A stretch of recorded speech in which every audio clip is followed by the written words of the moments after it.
इसीलिए कुरान करीम में अल्लाह कहता है यहूदियों के बारे में, अफतुमिनून बिबादिल किताबि व तकफुरून बिबाद।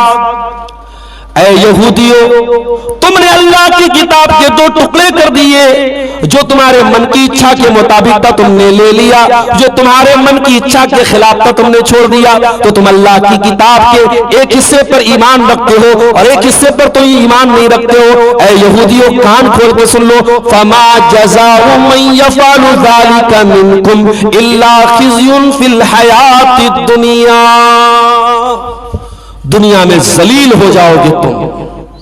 जो अल्लाह की शरीयत का बंटवारा करेगा, जो अल्लाह की शरीयत के मामले में चूजी बन जाएगा, जो उसकी इच्छा के मुताबिक होगा वो ले लेगा, जो इच्छा के खिलाफ होगा वो छोड़ देगा। अल्लाह का वादा है वो दुनिया में जलील होगा, और आज हम जलील हो रहे हैं मेरे प्यारे साथियों। तो इस्लाम में पूरे के पूरे दाखिल हो जाओ मेरे साथियों। वला तत्तबिउ खुतुवातिश शैतान, और शैतान के पीछे न चलो।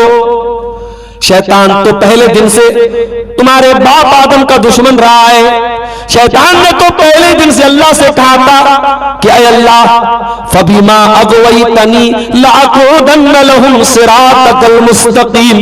ऐ अल्लाह, मैं वादा करता हूं तेरे बंदों को गुमराह करूंगा, तेरी सिरात मुस्तकीम पर बैठ जाऊंगा, तेरी सीधी राह में बैठ जाऊंगा। सुम्मा लआतियन्नहुम मिन बैनि ऐदीहिम व मिन खल्फिहिम व अन अयमानिहिम व अन शमाइलिहिम। तेरे बंदों को दाएं से बैठाऊंगा, बाएं से बैठाऊंगा।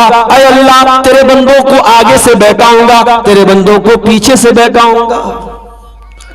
आगे से बैठाने का क्या मतलब है? उलमा ने लिखा इस आयत की तफसीर में, शैतान आगे से बहकाएगा मतलब यह है शैतान आपको दुनिया के झंझट में फंसा देगा। दुनिया के फितने में इतना पड़ जाओगे कि आखिरत को भूल जाओगे, क्योंकि आखिरत आगे आने वाली है ना, तो आखिरत को तुम भूल करके दुनिया में लग जाओगे। और पीछे से बहकाएगा मतलब दुनिया के जालों में आपको फंसा देगा। दुनियादार बन जाओगे तुम, गुनाहों को सजा करके पेश करेगा। तुमको ज़िना अच्छा लगेगा, तुमको शराब अच्छी लगेगी, तुमको रिश्वत अच्छी लगेगी, तुमको हराम कमाई अच्छी लगेगी, तुमको बैंक की एफडी से मना किया जाएगा, तुम्हें लगेगा इसमें क्या गलत है। तुम्हें सूद से मना किया जाएगा, तुम्हें लगेगा इसमें क्या गलत है। उलमा कहेंगे ये हराम है, ये सूद हराम है, ये इंटरेस्ट हराम है, ये बैंक में एफडी कराना हराम है, ये क्रेडिट कार्ड का इस्तेमाल करना जायज नहीं है, तुम्हें लगेगा इसमें क्या हर्ज है। उलमा कहेंगे फाइनेंस पर मोबाइल मत लो, गलत है, ये इंटरेस्ट देना पड़ेगा, तुम्हें लगेगा इसमें क्या गलत है। मेरे पास 10,000 में 1 लाख का मोबाइल ले रहा हूं, क्या गलत, मैं किस्त भर दूंगा। और जिस महीने तुम टाइम से किस्त नहीं भरोगे और पर डे तुमको 1000 रुपये जो इंटरेस्ट देना पड़ेगा, तब तुम्हें याद आएगा कि हाँ उलमा ने कहा था हराम है। तो इस्लाम ने अगर हराम किया है तो ये इस्लाम तो अल्लाह का बनाया हुआ दीन है। हमारा दिमाग तो बहुत छोटा है, हमारी अकल में हो सकता है बात ना है, मगर आज नहीं तो कल हमें समझ में आएगा कि ये ब्याज और ये सूद हमें नुकसान पहुंचा रहा है। आज पूरी दुनिया की अर्थव्यवस्था जो बैठी हुई है और पूरी दुनिया परेशान है, दुनिया मान रही है कि इसी ब्याज की वजह से परेशान है। अमीर अमीर पर अमीर हो रहा है, गरीब बेचारा और गरीब हो रहा है। ये ब्याज के जरिए लोगों का खून चूसा जा रहा है। 1400 साल पहले कुरान ने कहा था यमहकुल्लाहु रिबा व युर्बी सदका, अल्लाह ताला सूद को मिटाएगा, अल्लाह ताला सदका खैरात में बरकत देगा। ये अल्लाह का उसूल है मेरे भाई। आप सूद और ब्याज का पैसा घर में लाएंगे, एक न एक दिन तबाह हो जाएंगे, बरकत खत्म हो जाएगी। कैलकुलेटर पर आपको लगेगा पैसा ज्यादा कमा रहे हैं, आपकी गणना में, आपके कैलकुलेशन में, आपकी संख्या में पैसा ज्यादा आएगा, मगर जिस पैसे में सूद और ब्याज शामिल होगा वो पैसा आपको नुकसान पहुंचाएगा। अल्लाह मिटा रहा है उस पैसे को। तो शैतान आगे से भी बहकाएगा, पीछे से भी बहकाएगा, दाएं से बहकाएगा, नमाज से रोकेगा आपको।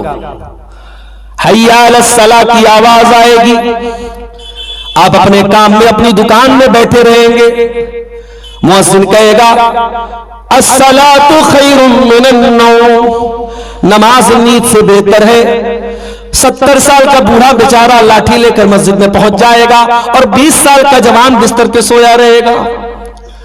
आय अल्लाह, मैं तेरे बंदों को दाएं तरफ से बहकाऊंगा, उनको नेकियों से दूर कर दूंगा, वअन शमाइलिहिम, और तेरे बंदों को बाएं तरफ से गुमराह करूंगा, गुनाहों को सजा करके पेश करूंगा, गुनाहों की अच्छी पैकिंग कर दूंगा, गुनाहों को इतना मुज़य्यन कर दूंगा, तेरे बंदे गुनाह को गुनाह नहीं समझेंगे, गलत को गलत नहीं समझेंगे। अच्छा, एक बात पर आपने गौर किया, शैतान आगे से गुमराह करेगा, पीछे से करेगा, दाएं से करेगा, बाएं से करेगा, ऊपर का नाम उसने नहीं लिया, क्योंकि उसको पता है कि ऊपर अल्लाह है, ऊपर अल्लाह है, और ऊपर से अल्लाह की रहमत हम पर आती है, लिहाजा शैतान ऊपर से कभी हम पर हमला नहीं कर सकता है, अल्लाह की रहमत से हमको कभी नहीं रोक सकता है। तो शैतान पहले दिन से यह वादा करके बैठा है। इसीलिए जब अल्लाह कहता है इस्लाम में पूरे के पूरे दाखिल हो जाओ, तो अल्लाह यह भी कहता है वला तत्तबिउ खुतुवातिश शैतान, मेरे बंदो तुम शैतान के नक्शे कदम पे न चलो, तुम शैतान के फुट स्टेप्स पर न चलो, तुम शैतान के कदमों के निशान पर न चलो। अच्छा, शैतान के कदमों के निशान पर मत चलो, इसका मतलब कि जब इंसान शैतान को फॉलो करने लगता है तो इतना तगड़ा फॉलो करता है कि शैतान जहां अपना पैर रखता है इंसान वहीं अपना पैर रखता है, इतना ज्यादा तगड़ा फॉलो करता है शैतान को। तो अल्लाह ने कहा खबरदार शैतान को फॉलो मत करो, शैतान तुम्हारा खुला हुआ दुश्मन है। दूसरी आयत जो मैंने पढ़ी थी वो भी सूरह बकरा की आयत है, वो कुरान के तीसरे पारे की आयत है, और वो लास्ट आयत है जो हमारे नबी पर नाज़िल हुई थी। The last verse of the Quran revealed on the Prophet Muhammad sallallahu alaihi wasallam, अल्लाह के रसूल पर उतरने वाली आखिरी आयत। इस आयत के उतरने के बाद 7 दिन के बाद अल्लाह के नबी का इंतकाल हो गया था। कौन सी आयत है भाई? जरा कान खड़ा कर लो, जरा गौर से सुनो कि वो कौन सी आयत है जो अंतिम आयत थी, आखिरी आयत थी जो अल्लाह ने अपने नबी पर उतारी थी। वत्तकू यौमन तुरजऊन फीहि इलल्लाह, ऐ मेरे बंदो तुम उस दिन से डरो जिस दिन तुम अल्लाह की तरफ लौटाए जाओगे। दुनिया बहुत तरक्की कर चुकी है, साइंस आज चांद पर पहुंच चुकी है, अंतरिक्ष में इंसान सैर कर रहा है, मगर साइंस के पास भी इस सवाल का कोई जवाब नहीं, क्या दुनिया हमेशा रहेगी या दुनिया एक दिन फना हो जाएगी? आपका कुरान बता रहा है कि हाँ दुनिया एक दिन फना हो जाएगी। साइंस कहती है चोरी करने वाला अगर ऐश कर रहा है तो साइंस के पास कोई जवाब नहीं कि क्या चोरी करने वाले को चोरी की सजा मिलेगी, क्या जुल्म करने वाले को जुल्म की सजा मिलेगी, क्या ज़िना करने वाले को ज़िना की सजा मिलेगी, क्या हराम खाने वाले को हराम की सजा मिलेगी। आपका कुरान बता रहा है जिस सवाल का जवाब साइंस नहीं दे पा रहा है उस सवाल का जवाब कुरान दे रहा है। फरमाया वत्तकू यौमन तुरजऊन फीहि इलल्लाह, ऐ मेरे बंदो उस दिन से डरो जिस दिन तुम अल्लाह के पास लौटाए जाओगे। अच्छा, कयामत होगी, हिसाब होगा, हमें अपने अपने अमल का हिसाब देना पड़ेगा। ऐ इंसान, तूने अगर एक माइक भी बनाया तो बेकार नहीं बनाया, माइक का एक मकसद था। तूने अपनी कलाई पर एक घड़ी भी पहनी तो बेमकसद न बनाई, कोई ना कोई मकसद था। तूने इतना बड़ा पिंडाल बनाया तो कोई ना कोई मकसद था। तूने ये लाइटें लगाई तो कोई ना कोई मकसद था। ऐ इंसान, तू तो अल्लाह की बनाई हुई मखलूक है, तू तो अल्लाह का बंदा है। तेरे छोटे से दिमाग में ये बात आती है कि हर काम का एक मकसद होना चाहिए। ऐ इंसान, अगर तुझको ये लगता है दुनिया ऐसे ही चलेगी, कयामत नहीं आएगी, हिसाबो किताब नहीं आएगा, तो इसका मतलब तू ये ब्लेम कर रहा है, तू ये दावा कर रहा है, तू ये इल्जाम लगा रहा है कि अल्लाह ताला तो खिलवाड़ कर रहा है। अल्लाह ने इतनी बड़ी कायनात बनाई, जमीन बनाई, आसमान बनाया, और अल्लाह ताला बंदों को छूट भी देके रखा है कि वो जो चाहे अमल करे, और फिर अल्लाह हिसाब भी नहीं लेगा। ऐ इंसान, तूने अपने मालिक को पहचाना ही नहीं, तूने अपने खालिक को पहचाना ही नहीं। अयहसबुल इंसानु अन युतरका सुदा, ऐ इंसान, क्या तू ये भूल गया कि तुझे अल्लाह ने कैसे पैदा किया? अलम यकुन नुतफतम मिन मनिय्यिन युमना, एक हकीर पानी के कतरे से अल्लाह ने तुझको पैदा किया। सुम्मा काना अलकतन फखलक फसव्वा, एक हकीर पानी का कतरा जमा हुआ खून बन गया, फिर माँ के पेट में तू पहुंचा। सुम्मा खलक सुम्मा जाल मिनहा फजाल मिनहु ज़ौजैन ज़कर वल उन्सा, फिर तू दुनिया में आया, लड़का बन के आया, लड़की बन के आया, जो अल्लाह तुझे एक हकीर पानी के कतरे से जीता जागता इंसान बना सकता है, अलैसा ज़ालिका बिक़ादिरिन अला अन युहयिल मौता, क्या वो अल्लाह मरने के बाद तुझे दोबारा जिंदा नहीं कर सकता है? अल्लाह ताला करेगा मेरे साथियों, और जिस दिन करेगा वो प्रलय दिवस होगा, वो डे ऑफ द जजमेंट होगा, वो डे ऑफ द रिजरेक्शन होगा, वो दुनिया की तबाही का दिन होगा, वो यौमुल क़ियामा होगा, वो यौमुल हिसाब होगा, वो यौमुद्दीन होगा। वत्तक़ू यौमन तुरजऊन फीहि इलल्लाह, मेरे बंदो डरो उस दिन से जिस दिन तुम अल्लाह के सामने लौटाए जाओगे। सुम्मा तुवफ़्फ़ा कुल्लु नफ्सिम मा कसबत, और फिर उस दिन हर नफ्स को उसके अमल का पूरा पूरा बदला दिया जाएगा। वहुम ला युज़लमून, और किसी के साथ अन्याय नहीं होगा। अल्लाह की अदालत में किसी के साथ अन्याय नहीं होगा। दुनिया की अदालतों में अन्याय हो सकता है, कोई जिना करके रेप करके भी बेल पा लेगा, कोई झूठे केस में फंसा करके भी बेल नहीं पाएगा, दुनिया की अदालतों में होगा। अल्लाह की अदालत में कोई अन्याय नहीं, कोई ना इंसाफी नहीं। क्यों? क्योंकि अल्लाह की अदालत का जज कौन है? अल्लाह खुद है, और जब अल्लाह हिसाब लेगा तो किसी के साथ अन्याय नहीं करेगा। वनज़उल मवाज़ीनल क़िस्त लियौमिल क़ियामा, हम क़यामत के दिन इंसाफ का तराजू रखेंगे। फला तुज़लमु नफ्सुन शैया, और क़यामत के दिन किसी के साथ अन्याय नहीं होगा। व इन काना मिस्क़ाला हब्बतिन मिन खरदलिन अतैना बिहा, एक राई के दाने के बराबर भी तुमने कोई अमल किया होगा, वो सामने आ जाएगा। व कफ़ा बिना हासिबीन, और ऐ मेरे बंदो जब हम हिसाब लेंगे तो पूरा पूरा लेंगे। अल्लाह हिसाब लेगा तो राई के दाने के बराबर भी हिसाब लेगा। इसीलिए कुरान जब ये कहता है कि अपने मोमिन बंदों का अल्लाह आसान हिसाब लेगा, तो हजरत आयशा ने पूछा था अल्लाह के प्यारे रसूल सल्लल्लाहु अलैहि वसल्लम से कि अल्लाह के नबी आसान हिसाब का क्या मतलब है? अल्लाह के नबी ने फरमाया कि ऐ आयशा, आसान हिसाब का मतलब यह है इन्नमा ज़ालिकल अर्ज़ु, आसान हिसाब का मतलब यह है कि अल्लाह के सामने बंदे का नाम अमाल आए और अल्लाह ताला नजरअंदाज कर दे, अल्लाह ताला उसकी जांच पड़ताल न करे, उसकी तफ्तीश न करे, एक एक चीज की तहकीक न करे, ये आसान हिसाब है। वमन नूकिशा हलका, और जिसकी अल्लाह ताला पड़ताल करेगा, जिसकी जांच करेगा, वो तो हलाक हो जाएगा। मेरे प्यारे साथियों, इसीलिए हमें दुआ करनी चाहिए, अल्लाहुम्मा हासिबनी हिसाबन यसीरा, ऐ अल्लाह हमारा क़यामत के दिन तू आसान हिसाब लेना, हमारे गुनाहों को नजरअंदाज कर देना, ऐ अल्लाह हमारे अमाल की जांच मत करना। मेरे भाइयों, उस दिन से हमें और आपको डरना चाहिए, और उस दिन से अगर डरना है तो हमें फिर इस्लाम के उन उसूलों और कवानीन पर अमल करना होगा। हमें अपने आप को जहन्नम में जाने वाली चीजों से बचाना होगा। अब आइए जरा जहन्नम में लेके जाने वाली कुछ चीजों, जहन्नम से बचाने वाली कुछ चीजों का जिक्र मैं आपके सामने करता हूं। वो कौन सी चीजें हैं जो हमें जहन्नम की आग से बचाएंगे? उसमें सबसे पहली चीज मेरे भाइयों तौहीद है। जब तक हम अपनी तौहीद को मजबूत नहीं करेंगे, हम ला इलाहा इल्लल्लाह पर मरते दम तक कायम नहीं रहेंगे, हम तौहीद पर कायम नहीं रहेंगे, तब तक हम जहन्नम की आग से नहीं बच सकते। मन क़ाला ला इलाहा इल्लल्लाहु खालिसन मिन क़िबल नफ्सिही दखलल जन्ना, अल्लाह के नबी फरमाते हैं जो ला इलाहा इल्लल्लाह दिल के इखलास के साथ कहेगा वो जन्नत में दाखिल होगा। और उसी जन्नत में जाने के और जहन्नम से बचने के लिए हमें और आपको अल्लाह ताला ने कुरान में नमाज का हुक्म दिया, ज़कात का हुक्म दिया, अल्लाह की राह में सदका खैरात का हुक्म दिया, मसाजिद की तामीर का हुक्म दिया।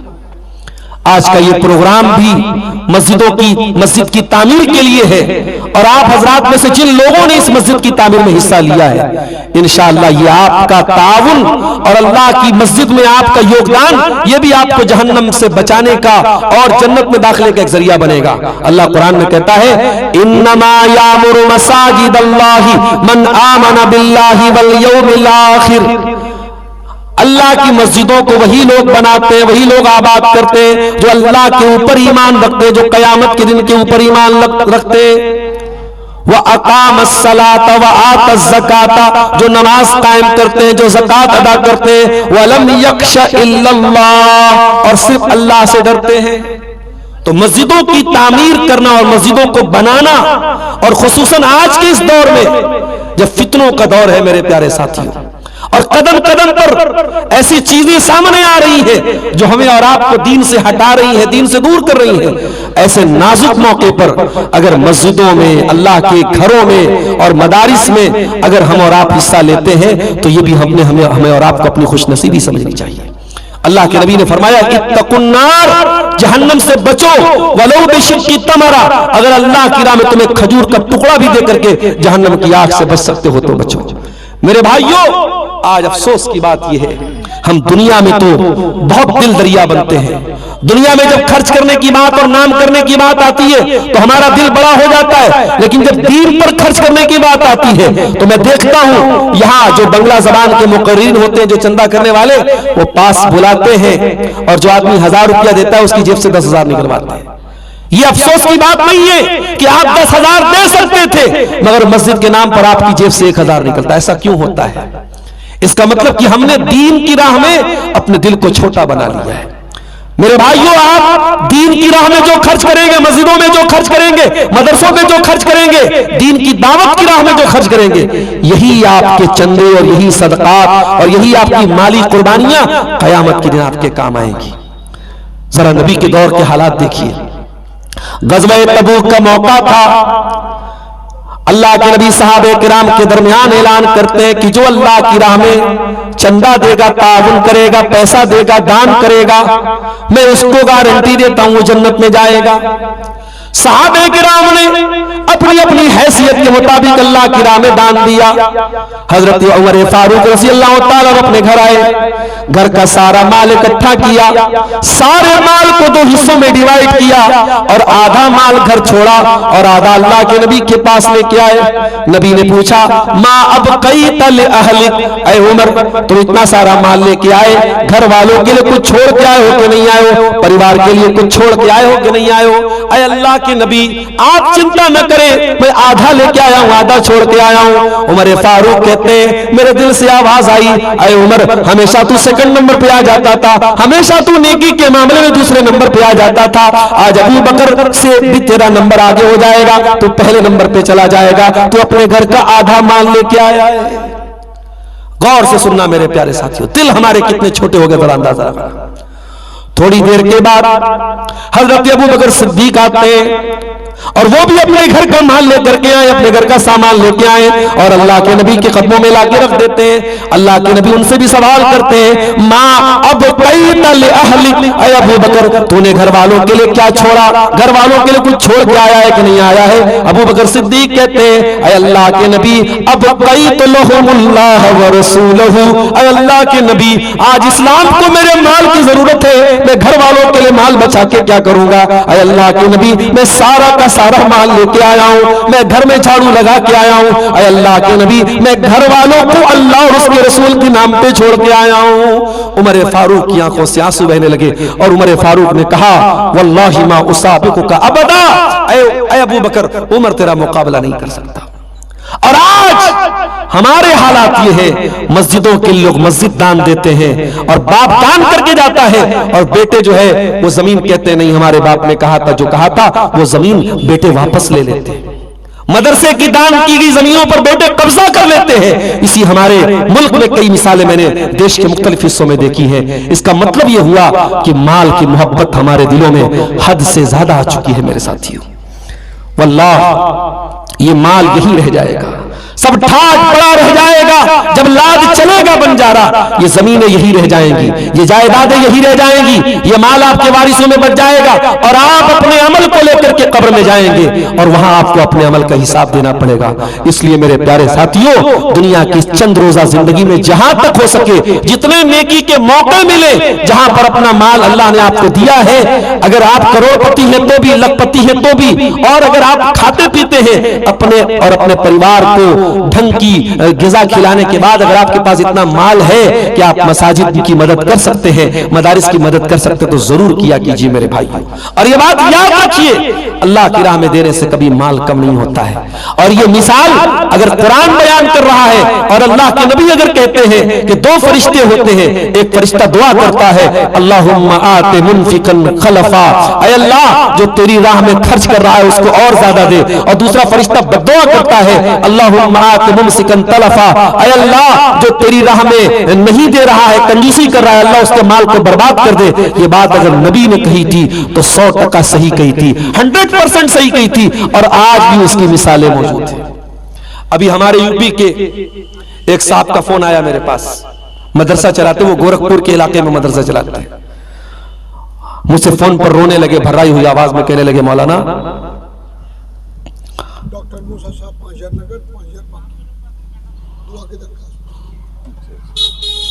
डॉक्टर मूसा साहब 5000 नगद 5000 बाकी, दुआ की दरखास्त। डॉक्टर मूसा साहब की तरफ से ये 5000 रुपये नगद आए हैं और 5000 उन्होंने बाद में देने का वादा किया है। अल्लाह ताला डॉक्टर साहब के इस चंदे को कबूल फरमाए और उनकी नजात का जरिया बनाए। मैं अर्ज ये कर रहा था कि गोरखपुर की सरजमीन से एक फोन आया, एक मौलाना साहब का फोन है, मदरसा चलाते हैं। उन्होंने किसी डोनर के बारे में बताया कि वो डोनर पूरे मदरसे को चंदा देता था, और आज भी आपके सीमांचल में बहुत सारी मस्जिदें ऐसी मिल जाएंगी जो कुवैत के, दुबई के, सऊदी के किसी एक आदमी ने पूरी मस्जिद बनवा दी। ये गौर करने की बात है कि हमारे यहां पैसा कमाने वाले लोग नहीं है, मगर हमारे यहां ये जज्बा क्यों नहीं होता कि अगर अल्लाह ने हमको करोड़पति बनाया, चलो हम खड़े होकर के मस्जिदें बनाते। हमारे यहां ऐसी मिसालें ना के बराबर मिलती हैं, और वहां मामूली लोग जिनको अल्लाह ताला ने थोड़ा बहुत नवाजा पूरी पूरी मस्जिद बनवा देते हैं। लेकिन आज भी दुनिया में अच्छे भी लोग हैं, बुरे भी लोग हैं। मैं दोनों की मिसाल आपको दे रहा हूं। उन्होंने बताया गोरखपुर के मौलाना ने कि हमारे मदरसे में एक आदमी डोनर था, चंदा देता था, और उसके चंदे से माशाल्लाह मदरसे के सारे बच्चे खाना खाते थे, उनके राशन का इंतजाम हो जाता था। कहा कि उनका इंतकाल हो गया, जो सेठ जी थे, जो शेख साहब थे, और बच्चे जो थे वो बड़े नालायक निकले। उन्होंने मना कर दिया कि नहीं, हम नहीं देंगे, और मदरसे का बड़ा मसला हो गया और बड़ी मुश्किल से मदरसा चल रहा है। एक मिसाल ये हमारे सामने आई। दूसरी मिसाल, जिंदा मिसाल आज के दौर की, उसी सऊदी अरब की धरती पर एक और मैं आपको देता हूं। अलबैक कंपनी का नाम आपने सुना होगा। जो लोग हज करने गए, उमरा करने गए हैं, अलबैक एक बहुत बड़ा ब्रांड है अरब में, और तकरीबन सऊदी अरब के हर शहर में उसका रेस्टोरेंट है। और चिकन को वो लोग, मुर्गा जो आपके शेरशाबादी में तो मुर्गा एक ही टाइप का बनता है, उसमें ढेर सारा तेल डाल दो, झोल डाल दो, मसाला डाल दो, मौलवी साहब देसी मुर्गा अच्छे। अरे भाई, मैं कभी कभी कहता हूं कि YouTube मोबाइल मौजूद है, अपने घर की औरतों को थोड़ा रेसिपी से भी बताओ, थोड़ा नए नए तरीके से भी मुर्गा बनाओ। अभी अहमदाबाद में गया, वहां आपके किशनगंज के नौजवान लड़के सब होटल में काम करते हैं, वो खाना बना रहे। उन्होंने हमको बताया, मौलाना हम लोग किशनगंज के, और बेहतरीन उन्होंने मुर्गा बनाया, कई तरीके का आइटम बनाया। आपके यहाँ माशाअल्लाह एक ही तरीके का। मैं उस मुर्गे का नाम रख दिया मैंने शेरशाबादी, झोल वाला मुर्गा। खूब ढेर सारा झोल भर देते हैं उसमें। तो ये बड़ी अजीब बात है भाई। तो आप लोग कभी अगर हज करने जाए, अल्लाह सबको हज की एक बार तौफीक दे दे इंशाअल्लाह, आमीन। तो आप वहां जाएंगे उमरा करने, हज करने, तो एक ब्रांड आपको मिलेगा अलबैक। अब इंडिया में भी उसकी कॉपी आ गई है, मगर ओरिजिनल वही अलबैक। तो अलबैक में आपको एक मुर्गा मिलेगा, पूरा एक मुर्गे का उसका लेग पीस रहता है, सीना वगैरह रहता है, उसको ब्रोस्त बोलते हैं, ब्रोस्त। उसमें मसाला वगैरह डाल के उसको बनाते हैं। वो एक ब्रोस्त आप खा लेंगे चटनी के साथ, आपका पेट भर जाएगा। मदीना में लोग बहुत शौक से खाते हैं, लाइन लगी रहती है वहां। तो अलबैक कंपनी की जब शुरुआत हुई, उसके मालिक ने जब शुरुआत की, तो उस जमाने में जब शुरुआत हुई तो वो 2 रियाल का बिकता था। 2 रियाल का वो एक ब्रोस्त बिकता था, और उसके मालिक ने यह तय कर रखा था कि हम जो है इसमें से 1 रियाल अपने ऊपर खर्च करेंगे, 1 रियाल हम अल्लाह की राह में देंगे, मस्जिदों में देंगे, मदरसों में देंगे। ये उसने उसूल बना लिया और कंपनी चल गई। अल्लाह ने बड़ी बरकत दी। वो रियाद से शुरू हुआ, रियाद में खुला, जद्दा में खुला, अल कसीम में खुला, मदीना में खुला, मक्के में खुला, मुल्क के मुख्तलिफ इलाकों में उसकी ब्रांच खुल गई। उसके बाद अलबैक कंपनी के मालिक का इंतकाल हो गया। महंगाई के हिसाब से कीमत भी बढ़ गई और 2 रियाल वाला ब्रोस्त 4 रियाल का मिलने लगा। जब कंपनी के मालिक का इंतकाल हो गया तो हर महीने जो कंपनी के मालिक ने वादा किया था डोनेशन दिया करता था, चंदा दिया करता था। बाप के मरने के बाद वो मदरसे वाले, मस्जिद वाले, इदारे वाले, जहां पर भी वो डोनेशन दिया करता था, वो सब लड़कों के पास पहुंचे, कहा कि आपके अब्बा जान जो अलबैक कंपनी की जिन्होंने शुरुआत की थी, उन्होंने ऐसा ऐसा वादा किया था कि वो 1 रियाल अल्लाह की राह में दे दिया करेंगे अपने हर ब्रोस्त के पीछे, जो भी इनकम होगी वो 1 रियाल अल्लाह की राह में दे देंगे। तो अब आपके वालिद का इंतकाल हो गया है, वालिद तो मरते दम तक 1 रियाल देते रहे, अब आप लोगों का क्या कहना है? बेटों ने पूछा कि मेरे बाप ने कहीं लिखित दिया था, कहीं लिख करके दिया है आप लोगों को कि हम ऐसा देंगे? उन लोगों ने कहा नहीं, कहीं लिखित तो कोई हमारे पास कोई लिखित तौर पे तो कोई सबूत नहीं है, लेकिन हां शुरू से आपके वालिद का ये तरीका रहा है। मेरे भाइयों एक बात कहता हूं, औलाद की पढ़ाई पर खर्च करते हो बहुत अच्छी बात है, औलाद का कैरियर बनाने की चिंता करते हो बहुत अच्छी बात है, थोड़ा सा इन्वेस्टमेंट औलाद की दीनदारी पर भी कर दो मेरे साथियों। मैंने दिल में औरतों से भी कहा था 24 घंटे में 1 घंटा अपने बच्चों की तरबियत के लिए भी निकाल दो मेरी मां और बहनों, क्या पता वो 1 घंटा काम आ जाए आपके बच्चों के। तरबियत का असर देखो मेरे प्यारे साथियों, आज के दौर के बच्चे, बाप अगर अल्लाह की राह में चंदा देता है बच्चे इनकार कर जाते हैं, बाप की चंदा की हुई दान की वक्फ की गई जमीन पे कब्जा कर लेते हैं। मगर अलबैक कंपनी के मालिक, मैं मुझे नाम याद नहीं है, उसके बेटों ने कहा अगर हमारा बाप हर बरोज की कमाई में 1 रियाल अल्लाह की राह में देता था हमें कोई एतराज नहीं है, हालांकि कोई लिखित प्रूफ भी नहीं है, कोई तहरीरी सबूत भी नहीं है, लेकिन हमको मालूम है कि हमारा बाप ऐसा करता था और उसी बाप ने हमारी तरबियत की है। वो इदारे वालों, वो मस्जिद वालों, वो मदरसे वालों, हम तुमसे वादा करते हैं हमारा बाप तो 1 रियाल दिया करता था, हम 2 रियाल अल्लाह की राह में दिया करेंगे हर बरोज की कमाई के पीछे। आप आज से तुम लिख लो, मेरे बाप ने तो लिख के नहीं दिया था, हम लिख के दे रहे कि तुम 2 रियाल अल्लाह की राह में ले लिया कर। अल्लाह अकबर। और वहां से 2 रियाल शुरू हो गया और अल्हम्दुलिल्लाह कंपनी आज भी तरक्की कर रही है और आगे बढ़ रही है। मेरे प्यारे साथियों ये अल्लाह का वादा है, मगर अफसोस इसी बात का है कि हम माल की और दुनिया की मोहब्बत में इतने अंधे हो चुके हैं कि आज हम दुनिया की मोहब्बत में आखिरत के लिए हम कोई कुर्बानी देना, आज हुकूमत की तरफ से औकाफ के लिए जो कानून आया वो तो बाद में आया है, पहले हम अपने गरेबानों में झांके। आज वक्फ की हुई जमीनों पर मुसलमानों की कितनी जगहों पर मुसलमानों ने खुद कब्जा करके बैठे हुए, वो कब्रिस्तान की जमीन है, ईदगाह की जमीन है, मसाजिद की जमीन है और लोगों ने उस पर नाजायज कब्जा करके लोग बैठे हुए हैं। मेरे प्यारे साथियों हमें ये बात याद रखनी चाहिए, ये जमीनें, ये जायदादें सब यहीं रह जाएंगी, सब ठाट पड़ा रह जाएगा। जब लाद चलेगा बंजारा अल्लाह क्या जाएगा तो हमारा अमल जाएगा। अल्लाह के नबी फरमाते हैं जब इंसान का इंतकाल होता है तो 3 चीजें उसके पीछे पीछे होती हैं, अहलुहु व मालुहु व अमलुहु। इंसान के घर वाले होते हैं, इंसान का माल होता है और इंसान का अमल होता है। माल तो जैसे ही इंसान मर जाता है फौरन रिश्ता नाता तोड़ देता है, माल तो दूसरों का हो जाता है। अहल अयाल जो होते हैं, घर वाले जो होते हैं, थोड़ा साथ निभाते हैं, जनाजा तैयार करते हैं, कफनाते हैं, दफनाते हैं, कब्र में डालते हैं, मिट्टी देते हैं, चले जाते हैं। लेकिन तीसरी जो चीज है अमल, वो इंसान के साथ रहता है, यहां भी साथ रहेगा और वहां भी साथ रहेगा।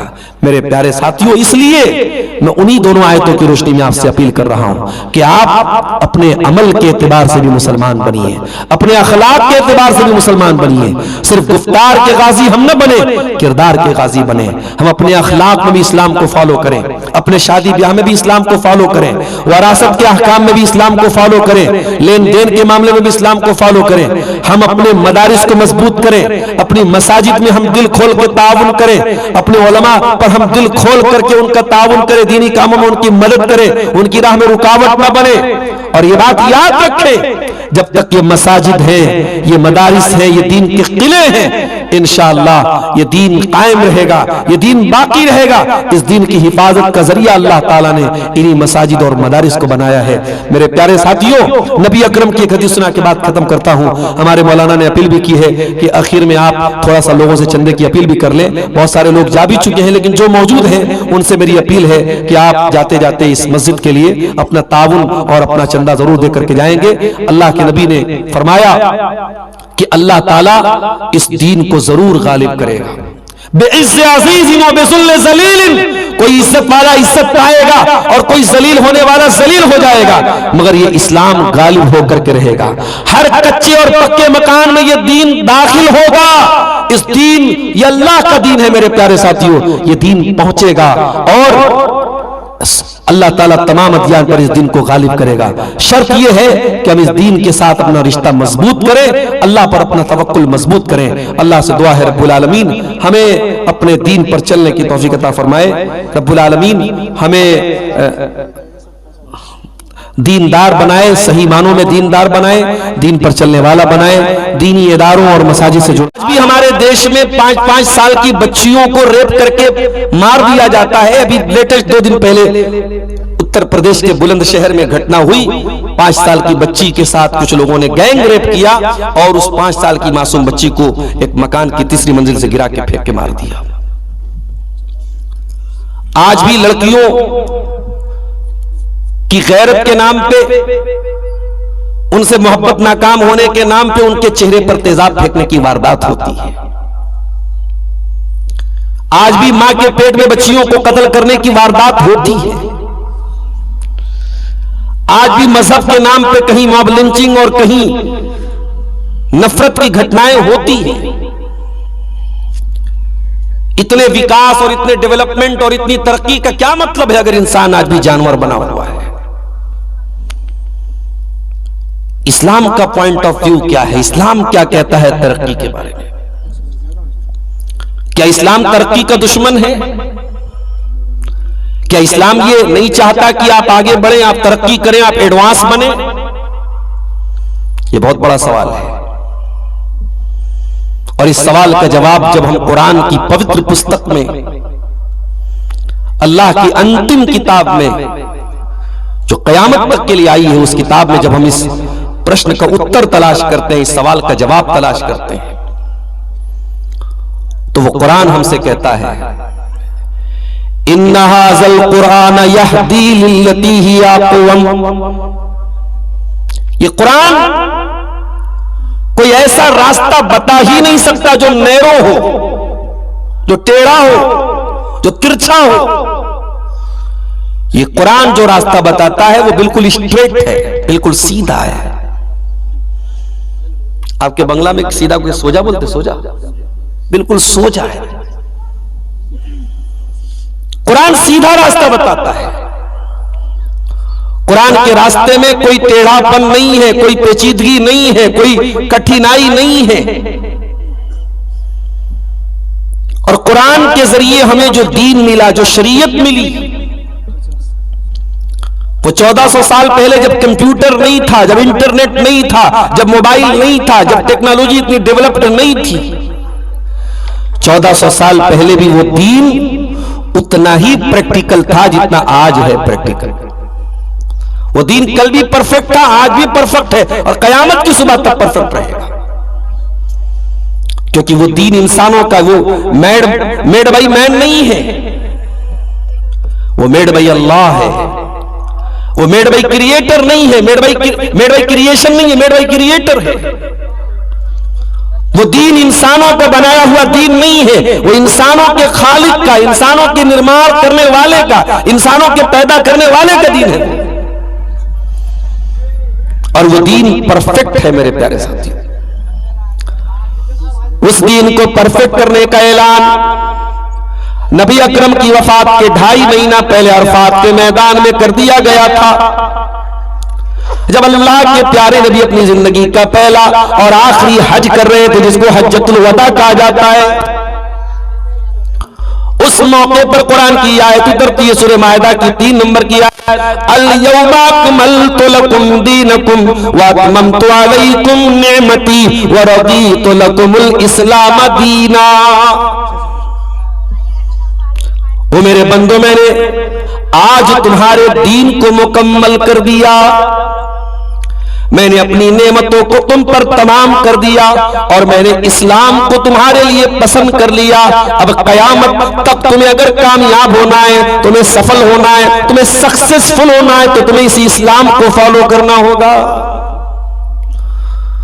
तो इस्लाम तो मुकम्मल है और जितना नबी अकरम की वफात के वक्त मुकम्मल था, उतना ही आज तकरीबन 1450 साल के बाद, जब हम हिजरी कैलेंडर के मुताबिक जो है तकरीबन 1450 साल बाद पहुंच चुके हैं, और अंग्रेजी और ईसवी कैलेंडर में हम 2026 में पहुंच चुके हैं, आज भी वो दीन उतना ही मुकम्मल है मेरे प्यारे साथियों। हाँ, हम मुकम्मल नहीं हैं। 1400 साल पहले जो सहाबे किराम थे नबी का कलमा पढ़ने वाले, वो उस दीन के परफेक्ट फॉलोअर थे। वो जबान से जो बातें कहते थे उस पर अमल करते थे।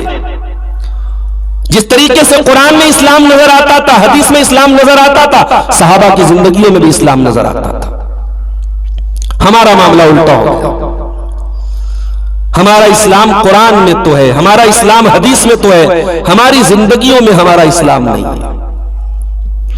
बल्कि हमने कोई इस्लाम के मुकाबले में पैरेलल एक नया दीन कर लिया, हमने एक नया दीन बना दिया, और उस दीन का नाम है रस्म, उस दीन का नाम है रिवाज, उस दिन का नाम है ट्रेडिशन, उस दिन का नाम है हमारे यहां ऐसा होता है। इस्लाम कहता है बाप मर जाए बेटी की वरासत में हक होगा। लिर्रिजालि नसीबुम मिम्मा तरकल वालिदानि वल अक़रबून वलिन्निसाई नसीबुम मिम्मा तरकल वालिदानि वल अक़रबून मिम्मा क़ल्ल मिन्हु व कसुरा नसीबम मफ़रूदा। मर्दों का भी उनके बाप के तरके में हिस्सा है, औरतों का, लड़कियों का भी उनके बाप के तरके में हिस्सा है।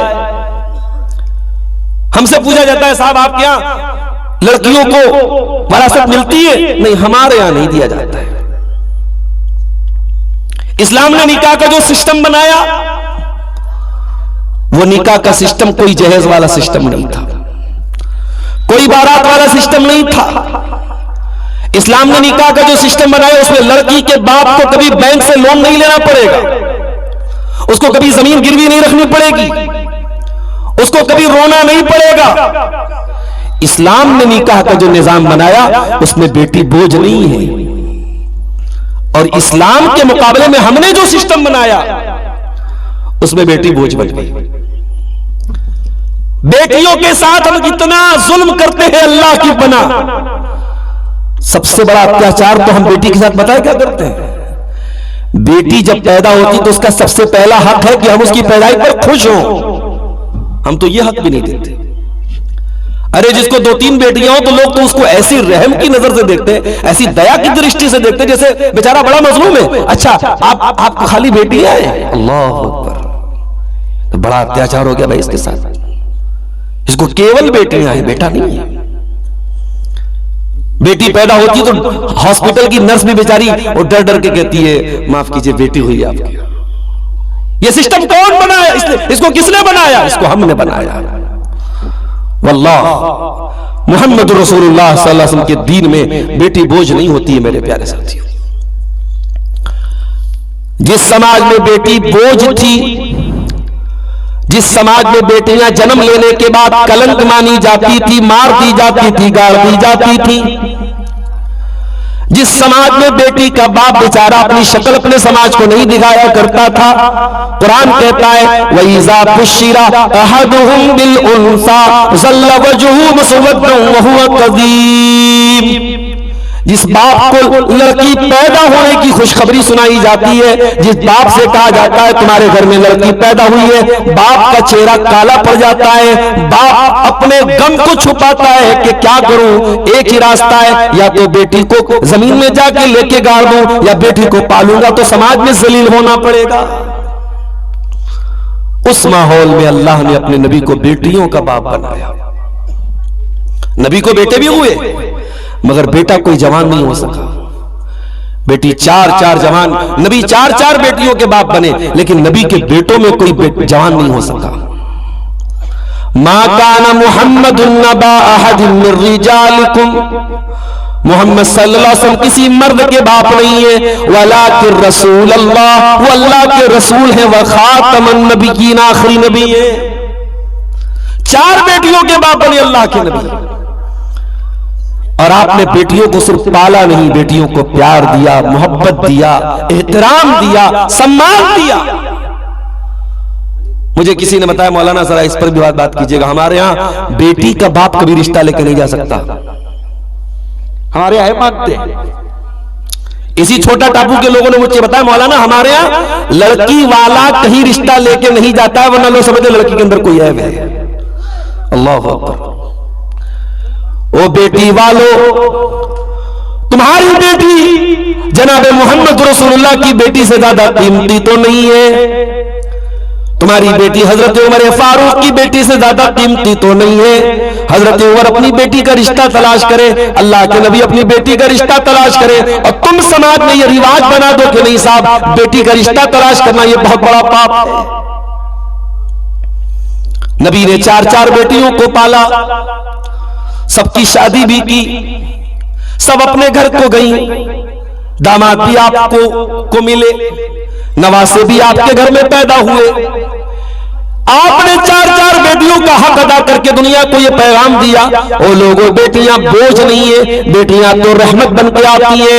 आपने दुनिया को मैसेज दिया, मनिबतुलिया मिन हाज़िहिल बनाती शैअन कुन्न लहू सित्रम मिनन नार। जिसको अल्लाह ताला बेटी देकर के आजमाता है, जिसके घर में बेटी आती है एक इम्तिहान बन के आती है, एक परीक्षा बन के आती है, क्योंकि बेटा तो वो होता है जो आपके साथ रहेगा, आज भी साथ है कल भी साथ रहेगा। बेटी वो है जो जवान हो जाएगी, एक दिन उसको विदा करना पड़ेगा, उसको जवानी तक पालना पोसना होगा, उसकी हुकूक का ख्याल करना होगा, और एक दिन उसे इज्जत के साथ विदा कर देना होगा, उसे अपने घर से रुखसत कर देना होगा। ये बेटियां बहुत बड़ी परीक्षा लेकर के आती है। जो इस परीक्षा में पास हो गया, नबी ने फरमाया कुन्न लहू सित्रम मिनन नार, वो बेटियां अपने मां बाप को जहन्नम की आग से बचाने का काम करें। जब बेटा होता है तो हम खुश होते हैं। किसी ने बड़ा अच्छा जुमला कहा कि जब बेटा होता है तो हम खुश होते हैं, और जब बेटी होती है तो अल्लाह हमसे खुश होता है। हमने तो उल्टा कर दिया मेरे भाई, हमने बेटी को बोझ बना दिया। जिसके घर में बेटी है, 4-4 बेटियां हैं, गरीब आदमी जाके पूछो उसका बुढ़ापा जवानी में ही आ जाता है, उसके माथे पर चिंता की लकीरें साफ नजर आ जाती हैं। और आपने समाज का सिस्टम क्या बना के रखा है, लड़की खूबसूरत है तो पहले रिश्ता आ जाएगा। और इसी समाज में यहां तक मैंने लोगों के मुंह से सुना है कि लड़की को तो वो पढ़ाता है जिसकी लड़की थोड़ी नीमल हो, थोड़ी 19 हो, थोड़ी शक्ल सूरत में कम हो, वो लड़की को पढ़ा। हम क्यों पढ़ाएंगे, हमारी लड़की तो खूबसूरत है। ये बनात के इदारे उन लड़कियों के लिए खुले हैं जो लड़कियां कमजोर हैं, हुस्न जमाल में पीछे हैं। जिसकी लड़की खूबसूरत है उसे मदरसे में पढ़ाने की जरूरत नहीं है। ये आपकी सोच है, ये 2026 में आपकी सोच है, और इसी सोच का नतीजा है कि आज हम मजदूर हैं तो अपने बेटों को भी हम मजदूर बना के बैठे हैं। इतनी बड़ी बिरादरी है शेरशाहबादी की बिरादरी, अल्लाह ने बड़ी खूबियों से नवाजा है आपकी बिरादरी को, मगर आज भी आप गौर करें तालीम के मैदान में पीछे होने का नतीजा क्या है, बाप मजदूर तो बेटा भी मजदूर। कहीं रिवाज है जयपुर भेजने का तो चलो भाई बेटा 10 साल का वो जाओ भाई जयपुर चले जाओ। कहीं रिवाज है मुंबई भेजने का, बेटा जहां 10-12 साल का वो पढ़ाई छुड़ा दो, स्कूल और मदरसे से निकालो, जाओ भाई मैं कमा रहा हूं, महीने का 20,000 तुम भी 20,000 रुपया महीना कमाओ। यानी हमारी सोच इसके आगे नहीं जा रही है। हम मजदूर तो अपने बेटे को भी हम मजदूर ही बनाएंगे। हमसे यह नहीं हो सकता कि हम थोड़ा कुर्बानी देके अपने कुछ बच्चों को डॉक्टर भी बना दे। हमारी कौम को डॉक्टरों की बड़ी जरूरत है। लॉकडाउन में हमने महसूस किया मुसलमानों के इलाकों में हॉस्पिटलों की कितनी कमी है। लॉकडाउन में जब बनारस जैसे शहरों में मजहब के बुनियाद पर भेदभाव हुआ, तब मुसलमानों को महसूस हुआ कि नहीं, हमारी कौम में कुछ डॉक्टर भी होने चाहिए, कुछ हॉस्पिटल्स भी होने चाहिए। ऐसे नाजुक मौके पर हमें याद आया। हम कब जागेंगे मेरे प्यारे साथियों? तो जमाने का तकाजा यह है कि जमाने से कदम मिला करके चला जाए मेरे साथियों। लेकिन हां, इसको इस्लाम को गंवा करके, इस्लाम को छोड़ करके आपको जमाने से कदम नहीं मिलाना है। तरक्की करना है मगर दीन की कीमत पर नहीं करना है, ईमान की कीमत पर नहीं करना है। आज बहुत सारे नौजवान बच्चे अपने गांव से जब परदेश कमाने जाते हैं, चाहे आपके सीमांचल के बच्चे हो, चाहे हमारे बनारस के बच्चे हो, कारोबारी हालत हर जगह खराब हुई है। जब वो परदेश में जाते हैं तो ऐसा भी होता है, बल्कि ज्यादातर ऐसा होता है, वो बच्चे जब वहां कमाने जाते हैं तो एक ही धुन सवार होती है कि हमको कमाना है। वो बच्चे कहीं कोई कपड़े की बुनाई का काम कर रहा है, कोई कपड़े की सिलाई का काम कर रहा है, जो भी वो काम कर रहा है, वहां जाने के बाद हालात ये होते हैं, नमाज तो छोड़ दो, जुमा तक की नमाज हमारा नौजवान नहीं पढ़ता है। अभी आपके इसी गांव के साहब ने बताया कि मुंबई में कुछ नौजवान इसी टापू के इलाके के वहां जाके काम करते हैं और सैकड़ों की तादाद में है, और जुमा तक वो नहीं पढ़ते थे। बड़ी मुश्किल से समझाया गया तो जुमा शुरू हुआ। मेरे प्यारे साथियों, हम दीन छोड़ करके तरक्की करें, ये तरक्की नहीं है। इमाम मालिक का जुमला याद रखो। इमाम मालिक ने बड़ी प्यारी बात कही थी। क्या कहा था? लन यसलु आखिरु हाज़िल उम्मति इल्ला बिमा सलह बिही अव्वलुहा। इस उम्मत में बाद में आने वाले लोग कामयाब नहीं हो सकते मगर उसी फॉर्मूले से जिस फॉर्मूले से पहले के लोग कामयाब हुए। आज भी हमें अगर तरक्की करना है तो कोई नया फार्मूला नहीं आएगा, वही फार्मूला होगा जिसको सहाबा लेकर के जमाने में जिन्होंने जिसको तरक्की की सहाबा ने। और सहाबा ने कैसी तरक्की की? अल्लाहु अकबर। आज दुनिया में यूनाइटेड नेशन में उसूल बनते हैं, कायदे बनते हैं, कानून बनते हैं, और अमेरिका अपनी ताकत का इस्तेमाल करके सारे कानून को दो टुकड़े में फाड़ देता है। जिस मुल्क पर चाहता है हमला कर देता है। रातों रात उस मुल्क के राष्ट्रपति को गिरफ्तार करके पूरी दुनिया में नुमाइश करता है। दुनिया का मीडिया चुप, दुनिया की अदालतें चुप, दुनिया के हुकूक इंसानी की बात करने वाले सारे इदारे चुप। तो उसूल तो एक ही है दुनिया का, जिसकी लाठी उसकी भैंस। 1400 साल पहले सहाबे किराम ने क्या उसूल बनाया? सहाबे किराम ने यह उसूल नहीं बनाया जिसकी लाठी उसकी भैंस। अल्लाह अकबर। दुनिया की सुपर पावर जैसे आज के जमाने में अमेरिका है, चाइना है, रूस है, उस जमाने में दो सुपर पावर थे। एक ईरान की हुकूमत थी जिसको पर्शियन एम्पायर कहा जाता था, एक रोम की हुकूमत थी जिसको रोमन एम्पायर कहा जाता था, एक का नाम किसरा था, एक का नाम कैसर था। ये दुनिया के दो सुपर पावर्स थे। और मुसलमान अरब की धरती से उठे थे। बहुत सिविल सोसाइटी नहीं थी, बहुत पढ़े लिखे लोग नहीं थे। बकरियां चराने वाले, ऊंट पालने वाले, ऊंट का गोश्त खाने वाले, ऊंट का दूध पीने वाले, रेगिस्तान में रहने वाले, पानी की कमी थी, बहुत सिविल सोसाइटी नहीं थी वो। मुसलमान वहां से उठे और दुनिया की बड़ी बड़ी ताकतों की आंखों में आंखें डाल के खड़े हो गए। जब मुसलमानों ने ईरान पर हमला किया, ईरान के बादशाह ने अपने कमांडर रुस्तम को भेजा। रुस्तम आया, रुस्तम ने मुसलमानों को पैगाम भेजा कि मैं तुमसे निगोटिएट करना चाहता हूं, तुमसे कम्युनिकेशन करना चाहता हूं, बात करना चाहता हूं, किसी को भेजो। तो सहाबे किराम में एक सहाबी थे, उनका नाम था रिबी इब्न आमिर रजी अल्लाह ताला अन्हु। हजरत रिबी इब्न आमिर आए मुसलमानों की तरफ से कम्युनिकेशन करने के लिए, बातचीत करने के लिए। वो आए सोल्जर के ड्रेस में, फौजी लिबास में, फटा पुराना कपड़ा था, तलवार लगी हुई थी उनके कपड़े में, हाथों में नेजा लिए हुए थे। और रुस्तम ने अपने दरबार को बड़ा सजाया था, कारपेट बिछाया था और बड़े बड़े झूमर लगवाए थे कि वो आएगा, मुसलमान जो सिपाही आएगा हमारे दरबार की रौनक देख करके चकाचौंध हो जाएगी उसकी आंखें। जब हजरत इब्न आमिर रज़ी अल्लाह ताला अन्हु अपने घोड़े से उतरे, अपने नेज़े को लटकाया उन्होंने और उस कीमती कालीन को अपने नेज़े की नोक से चुभोते हुए सामने रुस्तम के सामने जाकर के खड़े हो गए। न दरबार को देखा, न दरबार की चकाचौंध को देखा, न दरबार के झूमर को देखा, न उस कीमती कारपेट को देखा। रुस्तम तो आए बायश आए, रुस्तम को समझ में नहीं आ रहा था कि कौन सी मखलूक आ गई भाई। हमारा तख्त ताज, हमारे दरबार की ये झूमर, हमारा ये कीमती कारपेट, इसका कोई असर नहीं इसके ऊपर। ये नेजा लेके, तलवार लेके चला रहा है। उसने कहा माजा बिकुम मिनल बदवी, ऐ मुसलमानों के सोल्जर, तुम अरब का देहात छोड़ के, अरब का सहरा छोड़ के दुनिया की सुपर पावर से, ईरान से लड़ने चले आए हो। क्या मकसद है तुम्हारा, क्या पर्पस है तुम्हारा?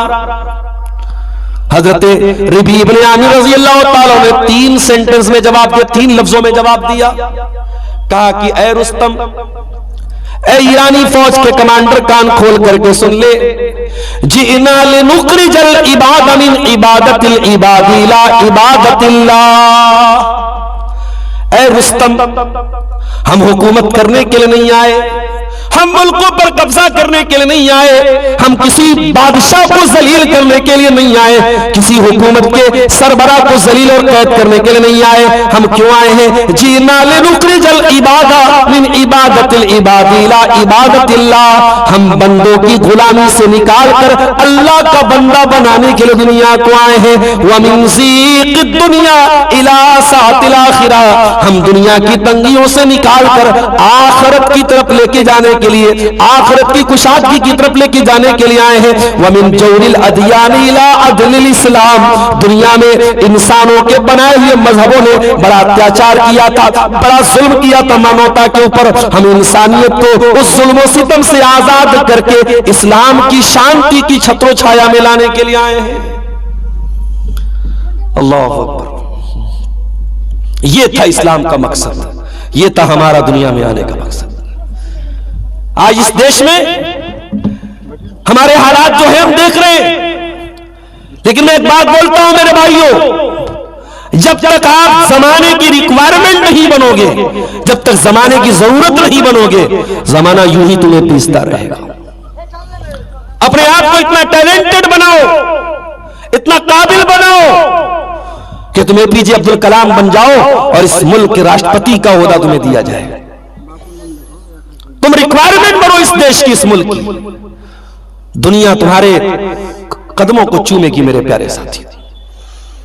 और ये सब कुछ तुम इस्लाम पर अमल करके भी कर सकते हो मेरे साथियों। इस्लाम को छोड़ने की जरूरत नहीं है। कुरान की 2 आयतें मैंने आपके सामने पढ़ी थी खुतबे मसनूना के बाद। उन दोनों आयतों में अल्लाह ताला ने हमें 2 रास्ते बताए हैं जमाने में तरक्की करने का। पहली आयत मैंने पढ़ी थी कुरान के 2 पारे की सूरह बकरा की। या अय्युहल्लज़ीना आमनू उदखुलू फिस्सिल्मि काफ़ा।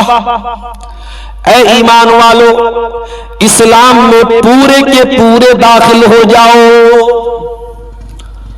ऐ अल्लाह, तू ही तो कह रहा है ईमान वाले, तू ही तो कह रहा है या अय्युहल्लज़ीना आमनू, ऐ वो लोगों जो ईमान लाए हो। ऐ अल्लाह, क्या ईमान लाने के बाद हम पूरे पूरे मुसलमान नहीं है? फरमाया नहीं नहीं, हो सकता है कि तुम ईमान का दावा तो कर रहे हो, लेकिन अभी तुम इस्लाम में पूरे के पूरे दाखिल नहीं हुए हो सकता है तुम नमाज में तो इस्लाम पर चलने वाले हो, लेकिन शादी ब्याह में तुम अपने गांव के, अपने इलाके के, अपनी बिरादरी के और अपने यहाँ के ट्रेडिशन पे चलने वाले बन जाओ। उदखुलू फिस्सिल्मि काफ़ा। ऐ ईमान वालो, तुम इस्लाम में पूरे के पूरे दाखिल हो जाओ। बड़ा मुश्किल है रस्म और रिवाज को तोड़ना। रस्म और रिवाज की बेड़ियों को तोड़ना बड़ा मुश्किल काम है। नबी अकरम के दौर में एक रिवाज था, एडॉप्टेड सन को लोग सगा बेटा मानते। एडॉप्टेड मतलब समझते, मुंह बोला बेटा। जिस बच्चे को लोग गोद लेते थे उसको सगा बेटा मानते थे। अल्लाह के नबी सल्लल्लाहु अलैहि वसल्लम ने हजरत ज़ैद को मुंह बोला बेटा बनाया था। वो हजरत ज़ैद गुलाम बन के आए थे और अल्लाह के नबी की सरपरस्ती में आए थे। आपने बाप बन के उनको पाला था। दुनिया की नजर में ज़ैद अल्लाह के रसूल के बेटे बन गए, लेकिन इस्लाम की नजर में बच्चे को पाल लेने से या गोद ले लेने से वो बच्चा आपका सगा बेटा नहीं बन जाएगा। ये इस्लाम का कानून, इस्लाम का नियम है ये। तो वो बेटा जो मुतबन्ना हो, जो मुंह बोला बेटा हो, जो एडॉप्टेड हो, वो बेटा सगा बेटा नहीं होगा। अब बड़े गौर से सुनना मेरे भाई, ज़ैद की शादी होती है हज़रत ज़ैनब से, जो अल्लाह के नबी की फूफी की बेटी थी। ज़ैनब नबी की फूफी की बेटी थी, उनकी शादी ज़ैद के साथ हुई और ये शादी खुद अल्लाह के रसूल ने आगे बढ़ के कराई थी।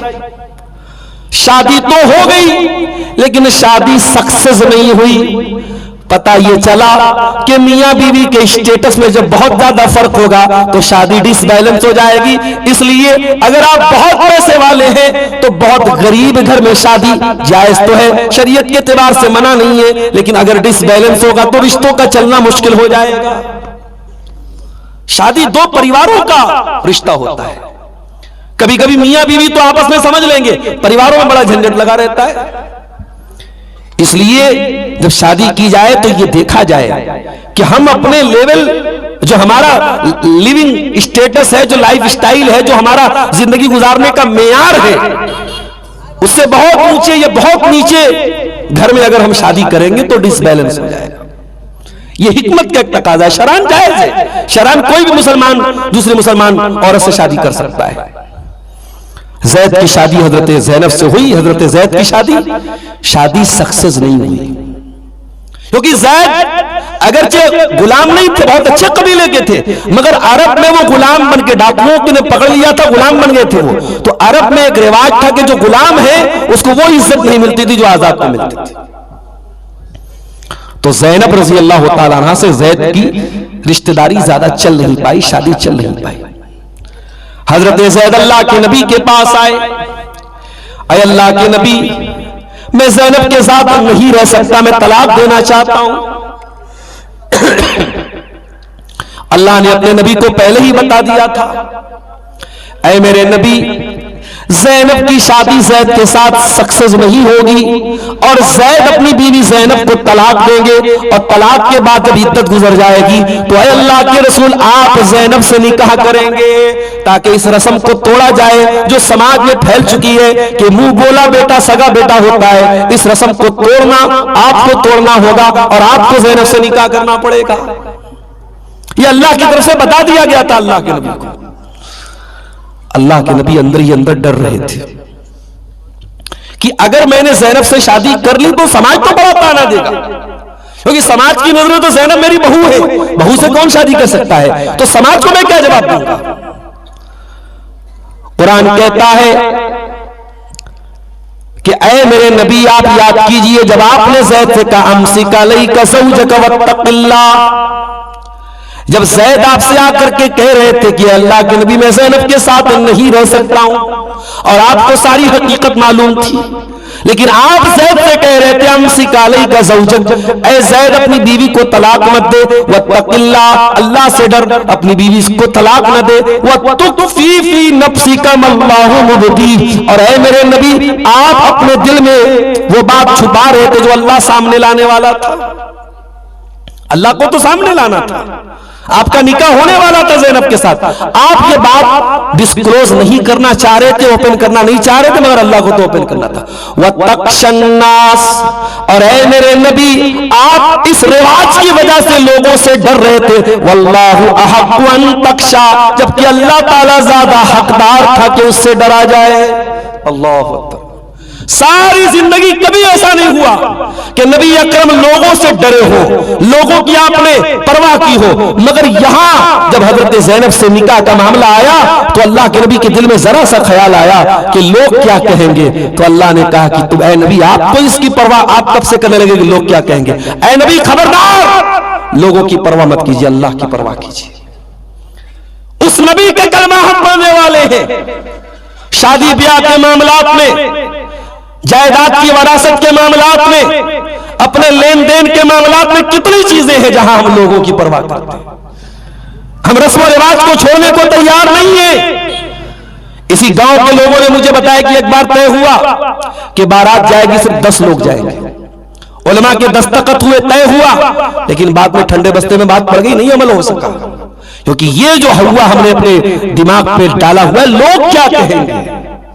अरे लोग क्या कहेंगे मेरे भाई, हमें लोगों को जवाब नहीं देना, हमें अल्लाह को जवाब देना है। और लोगों की क्या औकात है, लोगों की हैसियत यही है कि आप शादी करेंगे, दावत देंगे, लोग आपके पैसे की दावत उड़ाएंगे और जाकर के आप ही के पैसे के बने हुए खाने की बुराई करेंगे। अरे यार खाना अच्छा नहीं था, चावल ऐसा था, रोटी ऐसी थी, गोश्त ऐसा था। लोगों को कहां सेटिस्फाइड कर पाएंगे। ये दुनिया है, जगह जी लगाने की दुनिया नहीं है, ये इबरत की जा है, तमाशा नहीं। ये दुनिया सेटिस्फाइड होवे ना, कभी नहीं होगी ये दुनिया मुतमईन। ये दुनिया आपकी तारीफ कब करेगी? जिस दिन आप मरेंगे, आपकी कब्र पे आदमी मिट्टी देने आएगा, कहेगा हाँ मौलाना साहब बालो छिलो, बालो मानुस छिलो, अच्छा आदमी था। ये सुनने के लिए आपको मरना पड़ेगा। दुनिया में आप अच्छे से अच्छा काम करेंगे, कुछ लोग तारीफ करेंगे, मगर टांग पकड़ के खींचने वाले हजारों की तादाद में होंगे। इसलिए अल्लाह के प्यारे नबी की बहुत प्यारी हदीस आपको सुना रहा हूं, बड़े गौर से सुनिएगा। हजरत अमीर मुआविया रज़ी अल्लाह ताला अन्हु ने हजरत आयशा को खत लिखा, कहा अम्मी आयशा मुझे कोई नसीहत कर दीजिए। हजरत आयशा ने जवाब दिया, ऐ मेरे बेटे मुआविया, मैं तुमको नसीहत क्या करूं, मैं तुमको अल्लाह के रसूल की एक हदीस पढ़ के लिख करके भेज रही हूं। अल्लाह के नबी ने फरमाया, मैंने फरमाते हुए सुनाए, आपने फरमाया मनिल तमसा रिदल्लाहि बिसखतिन्नास, जो लोगों को नाराज करके अल्लाह को राजी करेगा, कफाहुल्लाहु मऊनतन्नास, तो अल्लाह ताला उसके लिए काफी हो जाएगा। अगर आप लोगों को नाराज करके अल्लाह को राजी कर ले तो अल्लाह आपके लिए काफी हो जाएगा। वमनिल तमसा रिदन्नासि बिसखतिल्लाह, और जो अल्लाह को नाराज करके दुनिया को खुश करने की कोशिश करेगा, वकलहुल्लाहु इलन्नास, तो दुनिया तो खुश हो जाएगी मगर अल्लाह ताला खुश नहीं होगा, अल्लाह ताला आपको लोगों के हवाले कर देगा। तो दीन में पूरे के पूरे दाखिल हो जाओ।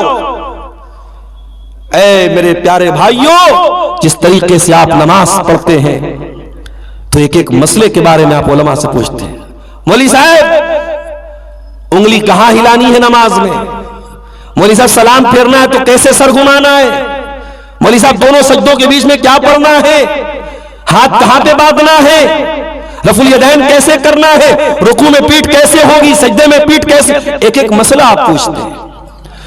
शादी ब्याह में आप क्यों नहीं पूछते? बेटी का हिस्सा देने में क्यों नहीं पूछते? और बाप के मरने के बाद लोग पूछते मौलवी साहब बाप की तरफ से कुर्बानी दे सकते हैं कि नहीं दे सकते?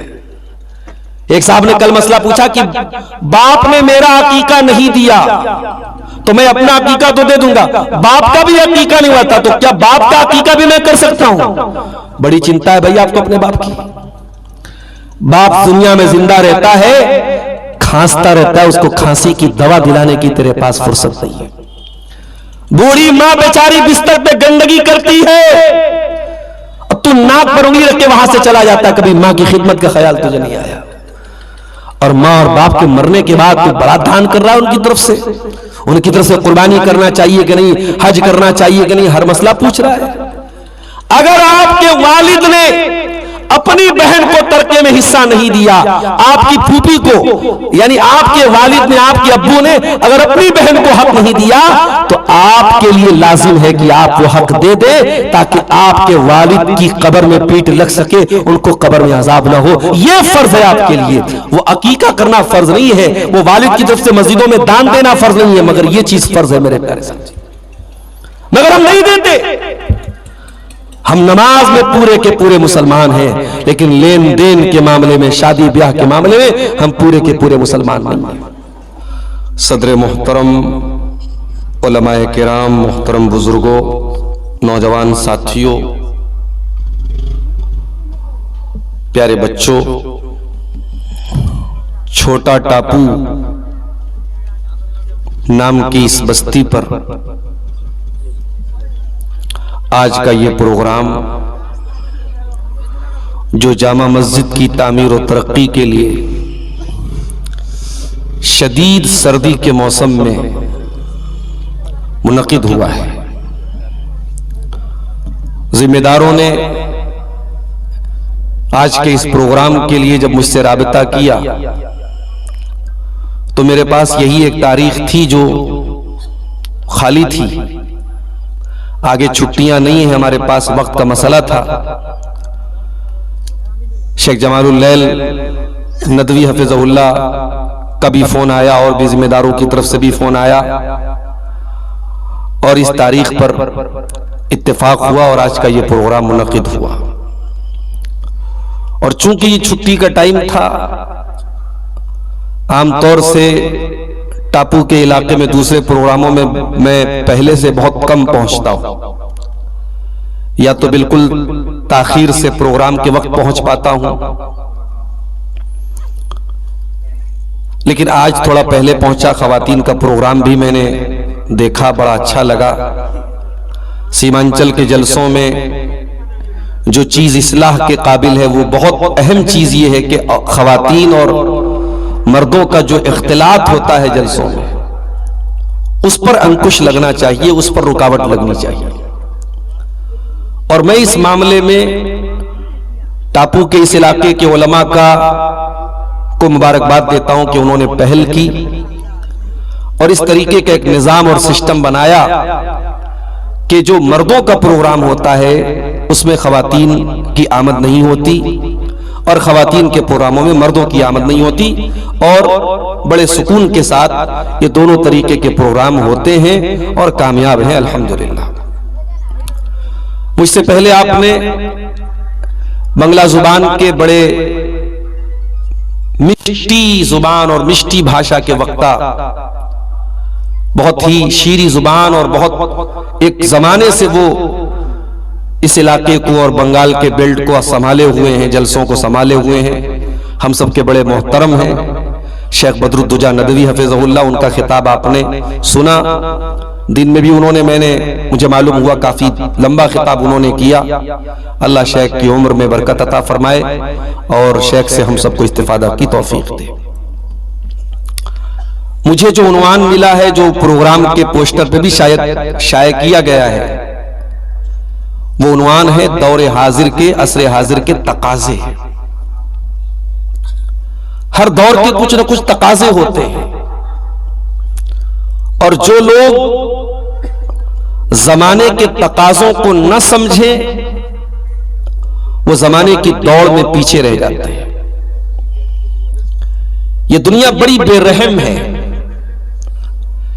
ये दुनिया रुकने वालों को याद नहीं रखती, ये दुनिया दौड़ने वालों को याद रखती है। शायर कहता है कि दौड़ो कि चाल जमाना कयामत की चल गया। जमाना आज बहुत तरक्की पर है, हमारा भारत देश भी बहुत तरक्की पर है, हमारा देश चांद पर पहुंच गया, दुनिया के बड़े बड़े ममालिक की अगुवाई हमारा देश कर रहा है। हमारे देश की टेक्नोलॉजी, हमारे देश की नौजवान नस्ल पूरी दुनिया में अपना डंका बजवा रही है। लेकिन अगर एक एतबार से जमाना तरक्की कर रहा है तो दूसरे एतबार से जमाना डाउन भी हो रहा है। 2025 खत्म हो गया, 2026 में हम आ गए, काफी आगे जमाना निकल गया, मगर आज जराइम और क्राइम्स और अपराध की दुनिया में भी हम बहुत आगे जा रहे हैं।